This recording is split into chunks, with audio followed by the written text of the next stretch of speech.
On this episode of the Hinckley Report, in a special election, voters choose a new legislator from a third party. Utah's governors weigh in on national headlines, and leaders respond to a controversial executive order on artificial intelligence. Funding for the Hinckley Report is made possible in part by the Cleone Peterson Eccles Endowment Fund and by donations to PBS Utah from viewers like you. Thank you.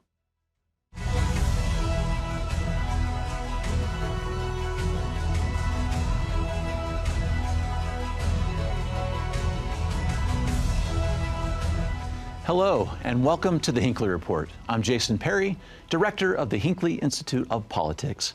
Covering the week, we have Mara Carabello, president of the Exoro Group, Jay Evenson, opinion editor with the Deseret News, and Chris Blake, partner with RRJ Consulting. So glad to have you with us this week. We have a couple very interesting political issues that are top of mind right now with policymakers and around the country, and they may bleed into some issues next year, particularly with our legislative session. I want to get your take on a few of those. And Mara, I want to start with you on the Utah Supreme Court. This is an issue that came up again this week. Our legislature and the governor are talking about expanding the size from 5 to 7. Talk about this a little bit, because there are a couple sides to this issue. There are a couple sides, good pro cons. I'm having to resist the urge. So on face, this appears, and I think the evidence is that it's politically motivated. But that still creates a paradox in which you say, does that mean it's a bad idea? If the genesis was maybe a political conflict, does that mean it's a bad idea? The pro con is interesting because one of them is the same. One side says, hey, things are going too slowly. We need to unstick things, and adding 2 justices will do that. The other side says, well, I don't know. There's a chance that adding 2 justices makes it slower. The other interesting question is it will definitely cost more money. This is one of the most expensive ways to fix what is, if in fact the problem is a logjam, it would be one of the most expensive ways. So one has to ask the question too, are there other ways to get, if in fact the solution that we're seeking is a logjam, are there other ways? So that's what makes it interesting. We will note, I think, that there's consensus with the governor's office and the legislative branch that they both agree that they're ready to make our courts, our Supreme Court, bigger by 2. Let's get into a couple of those issues that Mara just brought up, Jay, because the court has not changed since 1917. 1917. It's been a very long time. But break down a couple of those 2 points that Mara just brought up, because one side, the governor and the legislature, are saying, state's grown a lot, there's a big backlog. Talk about that for just a moment, because that seems to be the argument from that side. Yeah, well, the elephant in the room is the tensions between the governor and the legislative branch and the courts. They don't like some of the recent decisions the courts have made. But, you know, this is interesting because it's not quite the same as on the federal level, where you have, you know, a Democrat and Republican split. Just about I think every justice on the Supreme Court has been appointed by a Republican governor. And they don't always rule the way Republicans want once they're seated. So that makes this, you know, a little harder to kind of parse. You're adding 2 more seats. So you'd have to get a 4-member majority instead of a 3-member majority. And the legislature is saying, look, if we wanted to affect the decisions, we would add 4 more justices. So it's a little bit harder. This is not 1930s FDR court packing, all right? It's a little bit more nuanced than that. Mm-hmm. Explain the nuance just a little bit, too, because that really is sort of at the heart of this. You have the argument about backlog, even though our justices, Chief Justice Durant saying it's not about backlog necessarily. In fact, he argues that maybe having more would slow things down a little bit. Consensus is harder. Talk about that, but through the broader political landscape, Chris, because that can't be ignored in this particular case. Yeah, absolutely. A couple things I'll note. There's always tension between the legislature, the executive branch, and the courts. That's built into the system. This is not these issues come up all the time. I remember back in the day when we were working up at the Capitol together, there was a lot of discussion about the judicial nominating commissions and the judicial evaluation and how we go about doing that. And so there's always these kinds of issues that are popping up. This specifically is an issue that Senator Todd Weiler has been talking about for a couple of years. Representative Moss had a bill to expand the court. So I think this is kind of an expansion of what has happened in the past. I think that it's important that that we recognize that most states particularly of our size, have around 7. That is not uncommon. And so increasing the court, looking at that as is certainly valuable. But I think Mara makes an interesting point, and I know others have made this. Where are the greatest needs within the court system? And I think the legislature is always looking at balancing that and making sure that, the courts have the resources that they need, and that's something that they're balancing in everything that they're doing. It's interesting, though, that the Supreme Court's making the argument that if you add 2 more justices, it'll actually slow things down, because you'll have to vet decisions through 2 more people. It's just interesting to me that we have one branch of government offering to expand and increase funding to another, and the other branch saying, no, we don't want that. But that brings in the suspicion of politics, Exactly. right? Because you do see, unusually so, 2 justices speaking in public about their perception that it's not needed or wanted from their point of view. It makes it then question motive and look to politics a little bit more than you would if the branch receiving the additional resource wanted it. Mm-hmm. Let's talk about expansion a little more, Jay, because it's been a big, interesting week when it comes to the Affordable Care Act and the extension of the subsidies that have been put in place. It seems to me like we just had the longest shutdown in history. At the heart of it was this very issue. Talk about what's happening right here, because there was an interesting movement this week in Congress to maybe extend these subsidies for an additional 3 years. Well, and there are some Republicans who represent districts that are a little more even-handed, and their constituents want these subsidies. Utah is I believe, the 4th highest recipient of these subsidies in the country, which is a little bit of a surprising statistic. But there aren't enough votes, I think, for Republicans to keep these subsidies. And so we're facing another situation. The Democrats have to decide, is this worth another government shutdown at the end of January or not? And so stay tuned and see what happens there. Mm-hmm. Mara, Jay brought this point, 12% of Utahns, and a lot of them are kids, which not something many would realize, are relying on these subsidies that are part of this Affordable Care Act. We disproportionately have a share of these subsidies, most falling under the 18-year-old. So the question of will Utahns feel this if something isn't done?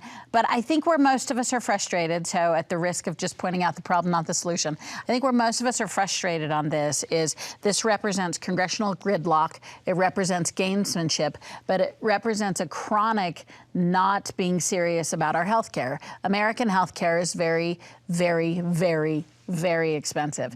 And when you talk about subsidizing, we're talking about the patient. What we don't tend to talk about is the subsidy that happens to the providers. And the doctors will tell you that they're in a bind, but until we handle the marketplace, which we've been unwilling, both sides, Republicans and Democrats, have been unwilling to look at the marketplace that's providing these services and make them take any cuts.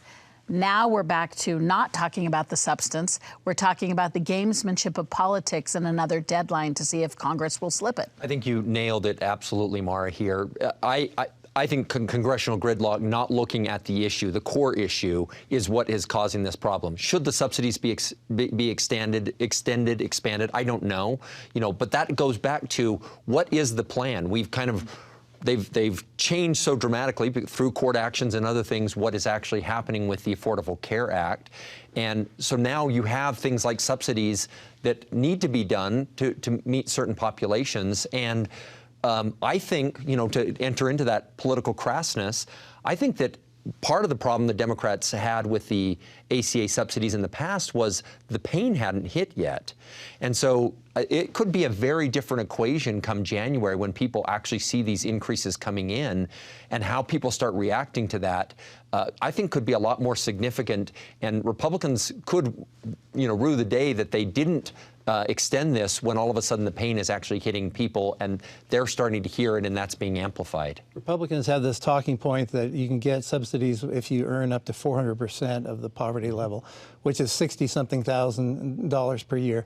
It seems to me like there's room in here for compromise and for phasing out or something like that. But I think, Mara, you hit it right on the head.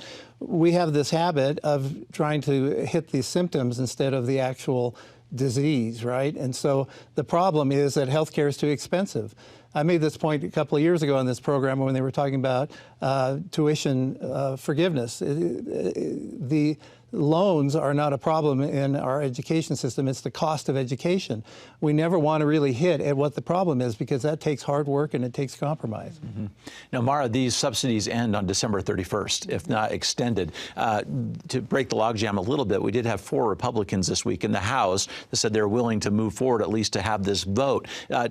Put that in context for us, because there is a lot of political power hanging on the line here, as all of you have just said. Democrats are holding on to this through the government shutdown. This is what the next step was. Yeah. Who wins or who loses in this, other than the people? I'm talking about the political side. Yeah, I mean, I think that's the question right now, is framing up who wins and loses. I hope, famous last words, that there's room for this deadline to have 2 winners. And one of the things that's happening is, do you go back to your echo chamber and create a win there? So that's not good public policy that we're not all talking to each other, but it does create a situation when you can undo a logjam. So can you find enough that Republicans can go declare victory going into the midterm? And can you find enough that the Democrats can declare victory? I'll stipulate still it doesn't solve a problem, but it gets you away from, I think, what we can do, which is, I do think we won't prolong the deadline if we can find the political language that both sides can win. Yeah, before we leave this, Chris, just one thing about the politics of this too, because this is coming as we're getting ready to get into these next election cycles. So a lot of these candidates are looking at this particular issue, trying to sort of set their base to their policy on this, and this could have ramifications at the ballot box. Absolutely. And the way we elect candidates in this country with our primary systems, you're going to have the most passionate on the right and the left care more about an issue like this. The right will see this as conservative spending run amok. The left will see this as not taking care of its citizenry. I'm not suggesting either of those issues aren't important, but as those passionate bases get engaged on this issue, there absolutely is agenda setting on this. And that's why you see, to Jay's point, you see 4 Republicans defect on this. I think that opens up another interesting issue, this concept around discharge petition. We're seeing Congress operate on a number of key issues, or big issues, I should say, this last couple of months on discharge petitions. And I'm curious, will that open up the door for more discharge petitions, because people are going to want to be making a point rather than solving an issue? Mm-hmm. Well, this leads into such a very interesting question about power in Washington, D.C. Who has it? Who's being able to wield it? And Jay, I want to talk about what's happening first with executive orders. Can we talk about that for just a moment and set the stage a little bit to kind of put these two in context? Congress has passed 57 pieces of legislation in this Congress in this past year, and in that amount of time, 221 executive orders from the president. It's completely topsy-turvy. This has been a case over the last several decades, actually. Politicians with certain issues find it's easier to do fundraising if you don't reach a solution. I'll use immigration as an example. It's easier to just sit back and say, well, we need money because the other side is going to do something really horrible if we're not properly funded. George W. Bush made this one of his priorities, was to try to get immigration reform. It never happened. So what happens instead then is the president comes in and gives an executive order to solve the issue, and then almost immediately that gets challenged, and then you have the Supreme Court actually either writing law or saying this is appropriate or saying it's not. That's not how our system of government is supposed to work. The legislative branch, the Congress, is supposed to write law, and they're not doing it. And it's creating this other system that's not good for our republic. Political power signals. I don't think it's a matter of opinion to say the executive branch has dominant power right now between Congress and the President of the United States. The signaling there, I'll give an anecdote locally. If you ever talk to a legislator about the executive, the governor's budget, they'll good-naturedly tell you that they look at it and throw it in the garbage. It's a good nod to balance of power. We don't see that. You look at the Speaker of the House of Representatives of the United States, and his remarks focus as much on pointedly referring to the executive, which is just a signal of where they think the power is. The one, though, I sort of am very critical of Congress has one main action. They've failed to do that year after year, which is pass our budgets. And they're failing to pass legislation.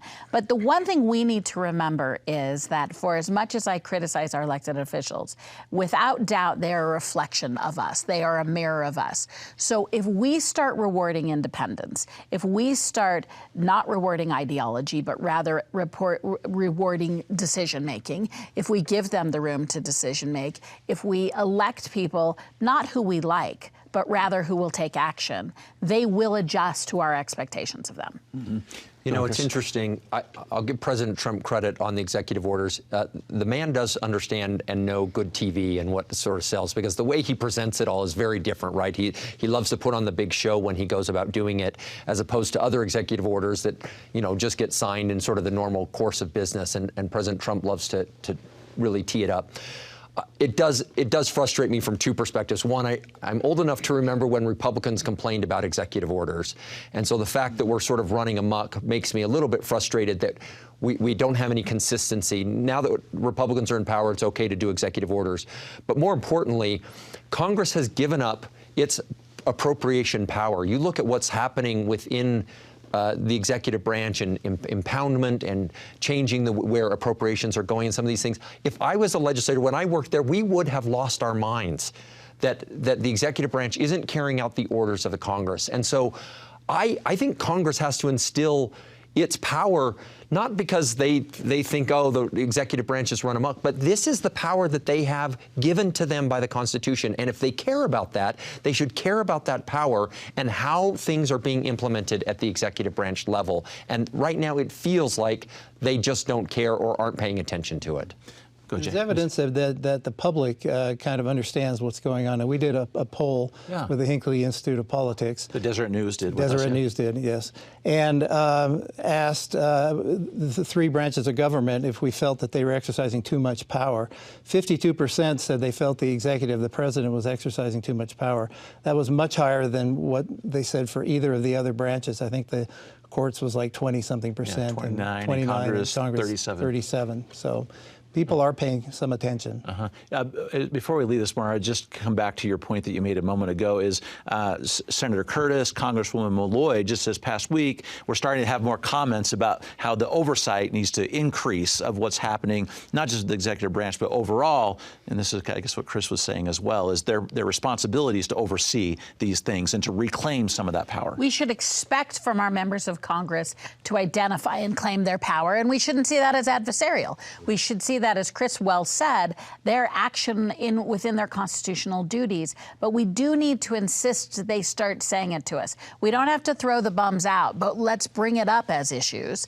Let's say it matters to us that you are pushing back, and start distinguishing a little bit between action and the tribe it's associated with. But there could be a political price for pushing back against President Trump if you're Republican. But I agree that is the perception, but that is a paper tiger. I mean, good for him. The man is the consummate showman. But if you look at his track record, you don't do any better as an incumbent with his endorsement. He hasn't got a lot of teeth when it comes to whether you win or lose with a Trump endorsement. But certainly he has the perception that that's true. Certainly he controls money, and money matters in politics. But I think he's a bit more of a paper tiger than I would like to see Congress relate to him as. I think the members of Congress are giving him more power than he has earned. And the next election will be the last one that he plays a role in. Right. Well, and just going back to a point we made earlier, you know, there's sort of a theory that Republicans have long talked about. You know, Dick Cheney talked a lot about this unitarian executive authority power,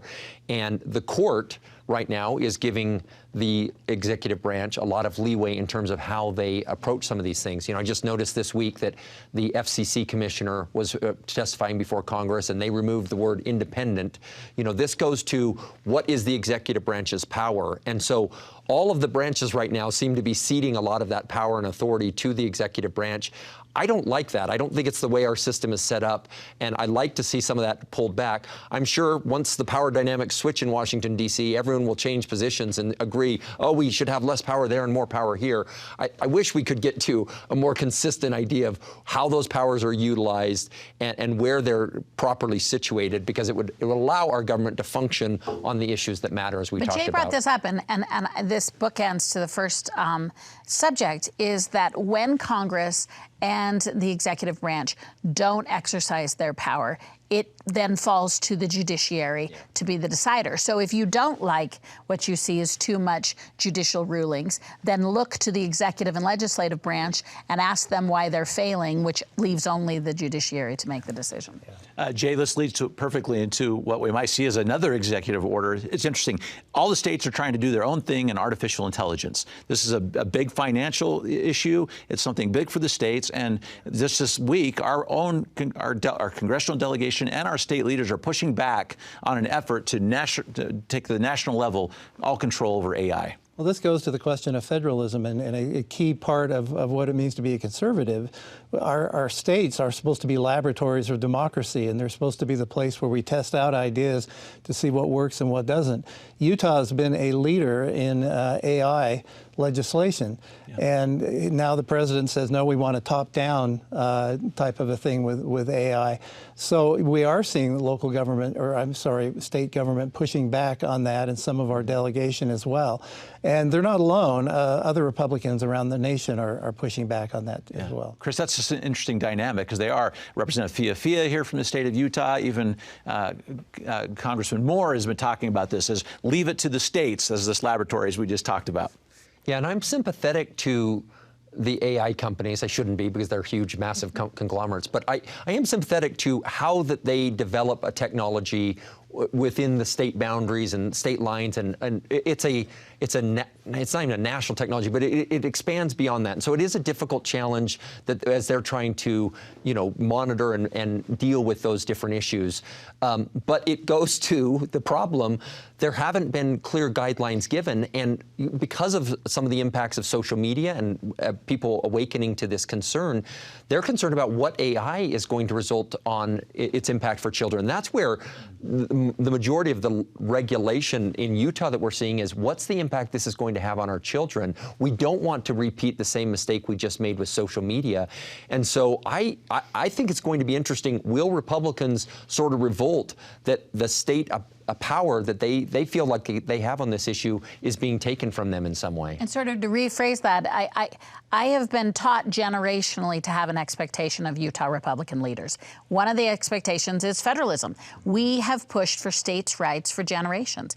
Openly, in fact, the Speaker of the House and the Senate President just this week were in an inaugural session in, I think, Iowa, somewhere in the Midwest, in which a bipartisan group of leaders got together to talk about federalism.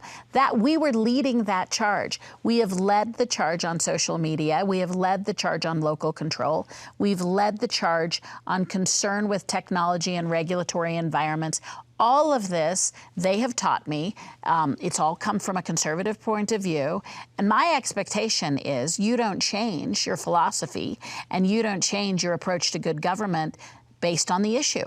You stick with that. So I have an expectation that Utah leaders will continue to lead out on this issue, which will require them to disagree with the Trump administration. Well, and because it hasn't been passed by Congress, theoretically, the way this will be implemented is the DOJ will sue states on regulations that aren't allowable or that they have a problem with. So once again, we're getting back into this, then the courts are going to decide, which is going to be fascinating. That will take time as well. But in that lead up, is Congress going to actually give a framework in terms of what areas the states can touch and what areas are we going to make sure that we're allowing these companies to continue to grow and implement and develop and improve and all of these kinds of things, to keep pace with that. So it's going to be a fascinating sort of just federalism discussion there. We'll watch that one closely, because I want to get to one more issue before we close too, Jay. It's very interesting. The makeup of our Senate is going to change a little bit in the Utah State Senate. So this is just unique, which is why I want to talk about this for a moment. Senator Daniel Thatcher resigned, and we have a new person, Emily Buss of Eagle Mountain, is just put in a very non-traditional way for this third party. Well, so I've been thinking about this. If you're a third party and you ever want to gain a seat in the legislature, this would be the perfect way to do it. because Senator Thatcher became a member of that party before he resigned his seat. And it's up to the party to replace the person in that seat. I thought they were pretty smart the way they went about it. They had a vote for the entire Senate district. They did a preference poll, which is something different. You get to vote, I guess, for as many candidates as you want, but they actually got voters in that district to put a check mark next to a forward party candidate. It's going to be interesting to see what the power of incumbency does to this, because that person had to sign an agreement saying they would run next year as a forward party candidate. 60 seconds. But to stay on wonky, 1,300 people voted for this, compared to a delegate race, which has maybe 200 people, 300 people in a Senate delegate re-election, a special election. So congratulations to a party who got 1,300 citizens in their district to participate in who the next senator is going to be. She should switch parties, though, and run as and change to a Republican, because otherwise she's not getting elected next go around, despite Jay's concern We there. will see. And that is the best way for Eagle Mountain. They should be out there advocating, change parties. We want you representing Eagle Mountain. Yeah, it's going to be so interesting. This does change the dynamics a bit in our state Senate for sure. And I guess we'll see what happens in this next election. A big kind of new way of approaching this one from that third party. Thank you so much for your great insights this evening and these very interesting issues that will bleed into next year. And thank you for watching the Hinckley Report. This show is also available as a podcast. Thank you for being with us. We'll see you next week. Funding for the Hinckley Report is made possible in part by the Cleone Peterson Eccles Endowment Fund and by donations to PBS Utah from viewers like you. Thank you.